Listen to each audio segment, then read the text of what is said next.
Бактыгүл Иманбек кызы, 6 президентибиз менен 6 жыл айт маарек болсун.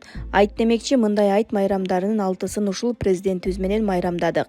6 жыл көз ачып жумгуча өттү. Алдыда дагы бир майрам, августтун 31 майрамдайт экенбиз дагы. ШОС менен көчмөндөр оюнун өткөрүп алып, 6 президентибизди алдыдагы шайлоого узатат экенбиз. 6 жыл айтканга оңой болгону менен кичинекей Кыргызстаныбыз азаттык алгандан бери чиеленген чийиндерди чечкен чыныгы азаттыкты алган жылдардан болду. Эң маанилүүсү, чек арабыз такталып чиелди. Экономикабыз жок дегенде эки кошунадан жардамга ун сурабаган, айлыктарыбыз 40-ты ашып 60-ты баскан, пенсия менен жөлөк пулдар жок эле дегенде 4 кабунга жете турган деңгээлге жетти. Кыргызстаныбыз кадимкидей тазаланды, жолдор жаңырды, мектеп менен ооруканалардан тышкары бардык мекемелер жаңырды, мамлекеттин курал-жарактары, буюм-тайымдары жаңырып, жок жетиги толукталды. Айтор болуп көрбөгөндөй чоң өзгөрүү болду. 6 жылда эмне деген гана окуяларга күбө болдук. Бирине сүйүнсөк, бирине ыйладык, бирин колдосок, бирине каршы чыктык.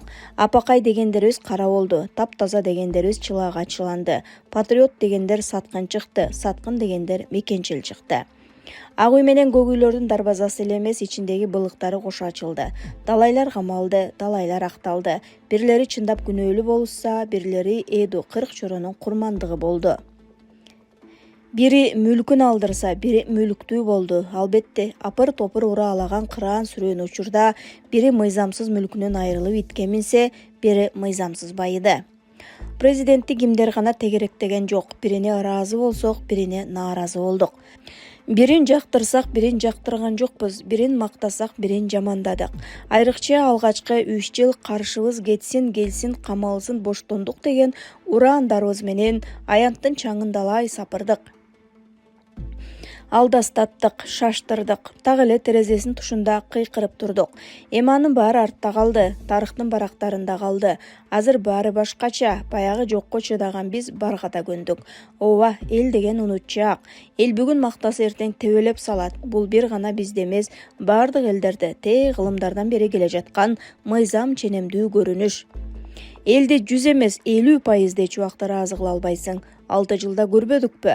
Бүгүн тоодо эмгегиңе кол чаап турган эл 2 күн өтпөй кемчилигиңде чукуп чурулдаарын. Жогоркуларды жобурап келип акыр айтайын дегеним булар. Президентти 90% эл колдойт деген бул жомок. Жомоктон бери чыгуу керек. 6 жылда президентке ыраазы болгондор 1000 болсо, ыраазы эместер 1000. Учурда тыштагылар эмес, президентти тегеректегендер коркунучтуу. Учуру келгенде, урматтуу президент, биз сизди колдойбуз дегендер колдобойт. Колтугуна кирип алып күндүз жанында чамгара курса, түнкүсүн чөөлөргө барып чөгөлөп жүргөндөр жүрөт. Ооба, 2021 жылы жалпы эл чындап колдогон. Анткени ал учурда элдин ызаасы күч болчу. 30 жылда топтолгон таарыш жарылган. Акыркы үмүт дешкен, бирок эл унутчаак. Эл ал күндөрдү ичак унуткан. Анын үстүнө азыр президенттин тегерегиндеги бирин экиндерден ренжип турушат. Аны азыр эч ким да президентке айта албайт. Шайлоо деген шайлоо, эл деген эл. Шаңыраңдаган шаан шөкөт менен шарик бантиктер жардам бербейт. Тазалануу керек. Ооба, эртең даладан канжар уруп кете тургандардан арылуу керек. Ошол, бул менен Фейсбуктан айыл аймагына жогору жак боюнча акыркы ирет безилдегеним. 6 жыл жакшы эле сайрап бердим окшойт. Кошоматчы деп тилдебей ар дайым мени кулак төшөө угуп эле тим болбой муюп, пикир калтырып бөлүшүп турган бардык досторума ыраазычылык билдирем. Мен ар дайым силер менен ушул эле Фейсбуктанмын деп жазат ал.